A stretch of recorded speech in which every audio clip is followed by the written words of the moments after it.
After playing Celeste, I became obsessed with difficulty in games. Despite that fact, nearly all of my favorite games from the past decade have been on the easier side. And that got me thinking, does difficulty even make games better? Okay, so there are two enormous benefits to high difficulty in games, but they're both double-edged swords, as if they're not used correctly, things can quickly fall apart. Let's use Dark Souls for the first one. In my first playthrough of Dark Souls 3, I ran into these knights in the second area of the game. Now, in most games, you do not remember the foot soldiers from the second area of the game, and why would you? They don't put up any resistance at all, and by this point you've probably learned enough about how to play that you're not still fumbling around with the controls. But these knights were different, very, very different. I approached the first one and thought, yeah, he's a bit bigger than most normal enemies, but who cares, that sword looks cool. I want to see if he drops it when I'll just run back real quick and...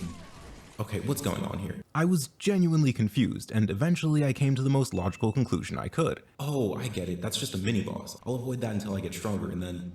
You've got to be kidding me. Something interesting happened when I started to defeat these normal enemies though. Much like the more challenging bosses I had faced before Dark Souls, I began to learn and memorize their attacks, their animations, and the tools at their disposal in a way that I really didn't have to for other games. This is the first positive quality of high difficulty. It can force you to gain a deeper appreciation of the game itself. If I don't know how an early game enemy from an easier game behaves, it really doesn't matter. I don't have to know. The game isn't going to punish that lack of knowledge. In more challenging games like Dark Souls, on the other hand, failure to learn will result in an inability to progress. Now, I won't pretend this is purely positive. It's very possible, likely even, that players will just bounce off of games like this due to it feeling too abrasive too early in the game. In fact, that's exactly what happened to me when I first played Dark Souls 3. Once you do put in that time and effort though, and properly learn these enemies and their attack patterns, not only is it immensely satisfying, but you become far more invested in each encounter. The second quality is a bit more wide-reaching though, so we're gonna need two games. First, a small-scale example, then one that extends to the entire world of the game itself. Starting with the former, this is Bloodbath Diablos. It's a boss from Monster Hunter Generations Ultimate, yes, that's the actual title, and saying it's challenging would be quite the understatement. It's got this miserable combo that feels borderline unfair, yet it's in this underhanded tactic that we're actually told a story through the gameplay. Let me show you. So the lore of Bloodbath Diablos is that it's a normal Diablos that had an encounter with hunters like yourself in the past. It was badly injured in that encounter but managed to survive, and that's why one of its horns looks like this. The monster didn't just leave that encounter with some scars though, it left with something even more important: knowledge. Bloodbath has learned what works and what doesn't. It understands the monster hunters and what they're capable of. It's figured out that when it roars, the hunters are stunned for a moment. So fighting based on its past experiences, it'll roar to first stun the player, then instantly charge straight at you before you have the chance to move. This combo is extremely difficult to avoid if you're not ready for it, and ironically enough, if you don't have your own experience with this monster and what it's capable of, you'll have a much tougher time defeating it. That's a large part of why this is one of the most challenging fights in the game, and this combo in particular does feel genuinely unfair the first time you see it. I mean, the boss is hitting you with this enormous AoE stun only to follow it up with a potential one-shot. But that's the key here, it should feel unfair. For the first time, that knowledge that you've been taking advantage of is now being used by the monster too. Think about it, in Monster Hunter you can bring flash bombs to stun flying monsters and knock them out of the air, sonic bombs to stop them from burrowing under the ground, and the perfect element to exploit their greatest weaknesses whenever you get the chance. Having the tables turned on you like this and seeing this monster exploit its unique advantages doesn't just create a far more exciting boss fight, it tells a story as well. A story of a monster that's furious you would even try to fight it, a monster that's done this song and dance before, and perhaps more than anything, a monster that's out for revenge. That's only one boss though. What if the entire world was designed around this idea? Well, then you'd have what may be my favorite game of all time,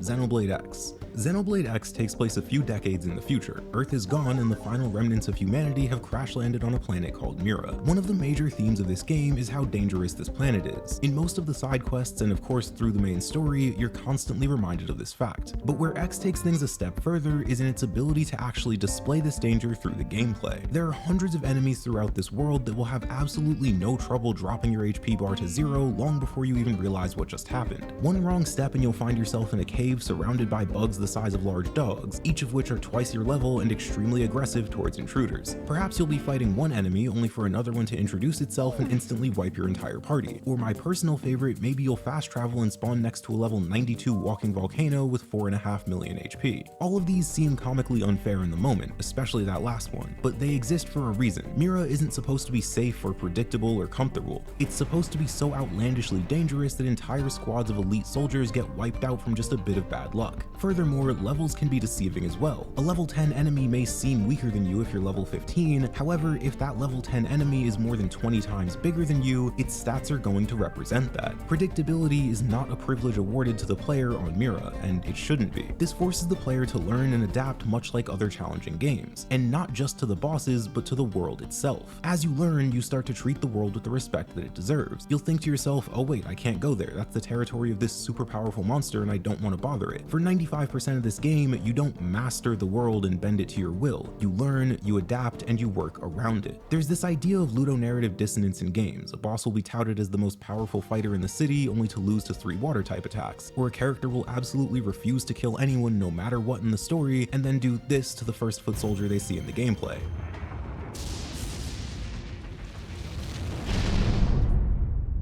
However, I think the often overlooked mirror to this, ludonarrative harmony, can create some of the best experiences in games. Xenoblade X is a masterclass in ludonarrative harmony. If you knew nothing at all about this game's story, you'd still feel the exact same way that all of these characters do each time they leave the safety of the city walls. You'd feel that tension everywhere you go, not knowing what lies around the next corner or what monster is lurking just out of sight. Even as you gain these upgrades and get stronger, so powerful that you begin to feel invincible, the game is quick to put you right back in your place. If this game wasn't willing to beat you down so one-sidedly, that immersion would totally vanish. The world would feel safe, predictable, and under control. But it's not, and that's explicitly because of the almost unfair difficulty on display here. Yet, much like Monster Hunter and Dark Souls, this is gonna be a bit abrasive to some. If you want to go sightseeing and explore the fields in search of some cool stuff, the game will actively stop you from doing that if you're in the wrong place at the wrong time. Mira is a truly beautiful world, yet behind each stunning vista may lurk a colossal titan that'll happily cut your sightseeing short. Equally frustrating, you may find yourself up against a boss, feel like you're finally figuring it out, and right before you finish it off, a weapon to surpass Metal Gear shows up and simply decides that you lose. Now, despite the potential negatives, I'm still a pretty big fan of high difficulty in games. Perhaps you have your own stories, but personally, a lot of my most memorable moments in gaming have been from a direct result of high difficulty. Finally overcoming that grueling platforming gauntlet, landing the last hit on a boss that I've been stuck on for hours, or perfecting my build and executing my plan just as I had drawn it up. I'll never forget those moments. So without something like this at their disposal, what exactly is it that keeps me coming back to these less challenging games? What do they have that makes up for that lack of difficulty? Well, let's find out. So here's the plan. I decided to take a closer look at 3 different easy games. One that I haven't played before, one that I've played a few years ago, and one that I regularly replay. In doing so, I was able to find a trend that in hindsight seems incredibly obvious, yet I still believe it's an extremely important point that's often forgotten in discussions about difficulty. Quick disclaimer though, while I call these easy games, that's extremely subjective, as is all difficulty to some extent. If, for example, you took someone who's only ever played games like Minesweeper and Tetris, they would probably struggle quite a lot with Monster Hunter. Equally, however, if I tried to play a game like Tetris or Minesweeper, I would find it incredibly challenging to reach the level that people familiar with these games play at. This is less about objectively easy games and more about playing games that don't challenge me specifically to see what I still enjoy in them in the absence of that difficulty. In doing so, we can find out if difficulty would make those games, and by extension games as a whole, better. Make sense? Cool. Let's start with Kirby. I did not think I would enjoy Kirby in the Forgotten Land anywhere near as much as I did. I played a ton of Kirby games as a kid. I even remember doing pseudo speedruns of Squeak Squad to see if I could beat the whole game in a single long car ride. However, somewhere along the road, I eventually stopped playing Kirby games for one reason or another. So, with my previous experiences in the series, along with this newest entry in Forgotten Land, I figured it would be the perfect game for the test. The most significant thing I noticed here was progression. Every game has some level of progression. In Dragon Quest and Final Fantasy, you level up and learn new attacks. In Monster Hunter, you get new gear and fight bigger monsters. On YouTube, you gain subs when people press this button. And even outside of video games and things like sports, each individual match progresses based on certain factors within the sport. The amount of effort necessary to achieve that progression and the form it ultimately takes is going to vary dramatically from game to game. In something like Dark Souls, the vast majority of your progression comes from your ability to play better, and that can be a bit more subtle and not immediately apparent. You may lose to a boss 50 times, and the health bar may not get lower with each subsequent attempt, yet you are undeniably getting better. better, and by extension, progressing. On the opposite extreme, you have a game like Cookie Clicker where your progression is both immediate and obvious. You literally watch as this number goes up.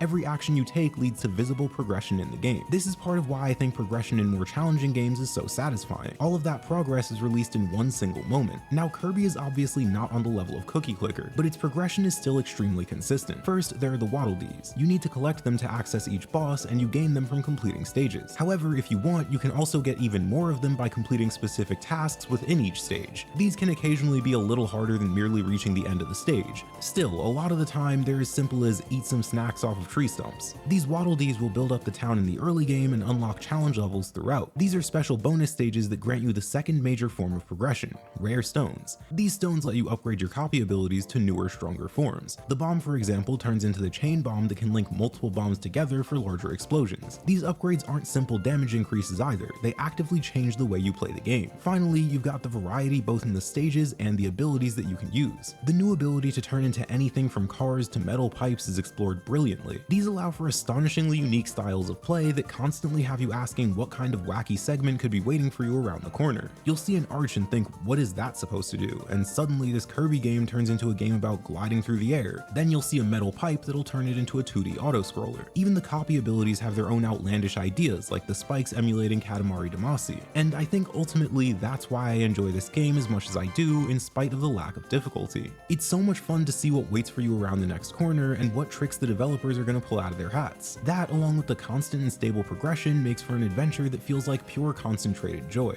So would difficulty make this experience better? Let's imagine you can increase it in a way that doesn't feel boring and artificial like simply scaling up the numbers. Would that be more fun? Obviously I can't say because that game doesn't exist, but I'm leaning towards no in this case. Here's why. To me, difficulty wouldn't add much, if anything, to this experience. As I said earlier, the reason I enjoy this game so much is because of the set pieces, the wacky abilities, and just getting to experience all of these wonderful stages. In fact, you could compare this directly to Xenoblade X and its difficulty to get an idea of why difficulty works there, but not here. X is a game about the last remnants of humanity surviving on a hostile world. Kirby is a game about a gluttonous pink ball that just happens to be one of the most powerful beings in the universe. High difficulty wouldn't tell a story here like it does in Xenoblade, since Kirby in the lore of the game isn't struggling. He's goofing around and having a good time. I mean, just look at this dude. Does this look like someone desperately battling in a fight for their life? So I think I can pretty comfortably say that in this specific case, difficulty probably wouldn't make the game better. But Kirby is only one game of the three. Next, let's look at another game that, once again, didn't provide much of a challenge to me personally, Spider-Man. Spider-Man is an interesting case, since I actually already did this test a few years ago by accident. After I lost all of my save data on my original PS4 in 2019, I figured I might as well replay Spider-Man since I hadn't done everything in the post-game yet. This time though, I played the game on a slightly higher difficulty than before just to mix things up, and what I found surprised me a fair bit. First, some context. I don't want to say this, but I think you know I kinda have to. So here goes. This game makes you feel like Spider-Man. Look, it's the most generic line in the world, but in this case it really is true. However, I'd like to go a bit in depth on why that's the case. It all comes down to flow. Spider-Man in this game is astonishingly powerful. You can dodge very fast moving airborne projectiles made of lead that I will not name because I don't want YouTube to obliterate my channel, you can grab rockets out of the air, and you can swing a manhole cover around to definitely not do any serious harm to anyone. He'll be fine, don't worry. What makes combat in this game so fun is your ability to constantly stay just one step ahead. You're just too quick to get hit by these enemies that are seemingly moving in slow motion. The exhilarating feeling you get as you dance around these guys while your character in game seems to be having just as much fun as you are is something that very few games are able to provide. As I play this game, I find that I don't often think very much. I'm not methodically planning out how I'm going to attack each enemy, what skills I'll use, and in which order I'll prioritize my targets. I'm instead moving based on reactions, going with the flow, and adapting to whatever the game throws at me. And all of this only works thanks to one simple mechanic that perfectly fits with the narrative of the game, Spidey Sense. This acts as an early warning system that lets both Spider-Man and the player know when something bad is going to happen, and this is a large part of that one step ahead feeling I mentioned earlier. However, there do exist situations where a higher level of difficulty would be beneficial, and this is something that I noticed in that second playthrough. There are encounters in the story where Peter is genuinely struggling, and so it's nice to actually feel that in the gameplay as well. Spider-Man is strong, but he's not the apex of the universe like Kirby is. He does face genuine resistance at a lot of points. In fact, a large part of his character is that constant struggle and loss. So you've got two different halves here.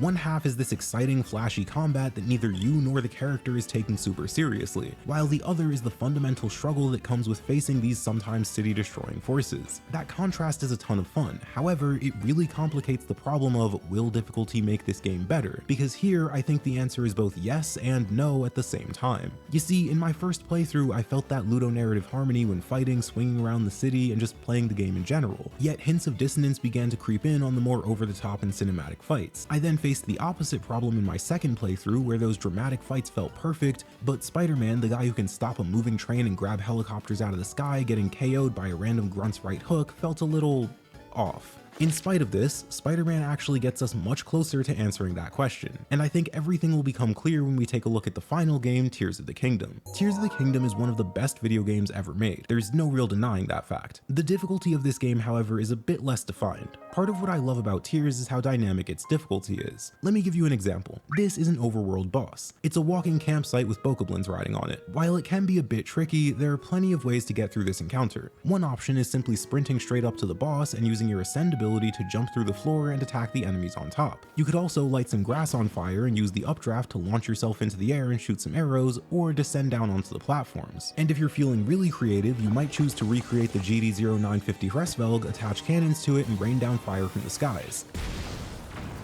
You've got a lot of options in Tears of the Kingdom. The single biggest reason this game isn't difficult isn't necessarily because of the things you can create or the options available to you in the combat. Granted, those are a large part of it, but they alone wouldn't make this combat easy. It's thanks to the ability to pause the game and fully heal yourself that basically nothing in the game can kill you if you don't already want to die. It's when we journey into the depths, however, that sense of ludonarrative harmony in Tears of the Kingdom becomes especially apparent. Tears is actually a rare sequel in the Zelda series. This Link that we're playing as has already explored the surface of Hyrule. None of this is new to him. Naturally then, while this game does have some new tricks here and there, the surface should be easier, more familiar, and comfortable. When the game starts though, these enormous chasms open up, revealing a new world completely unknown to both us as players and the characters in the game. A world covered in the very same thing that constitutes the final boss of the previous game that so easily decimated Hyrule 100 years ago. A world where you can even see the ghosts of the fallen soldiers from the previous game's events. This place isn't merely uncharted territory, it's enemy territory. Hyrule is quite literally Zelda's land, and Link is Zelda's knight. The depths, on the other hand, belong to Ganondorf, and that's genuinely how this place feels. It's dark, oppressive, and overwhelming in scale. This is where the game becomes genuinely challenging. You see, Nintendo made a really clever decision here. They decided to add a debuff to the game called Gloom that reduces your max number of hearts. This way, even if you pause the game to heal, you'll never get back up to full health.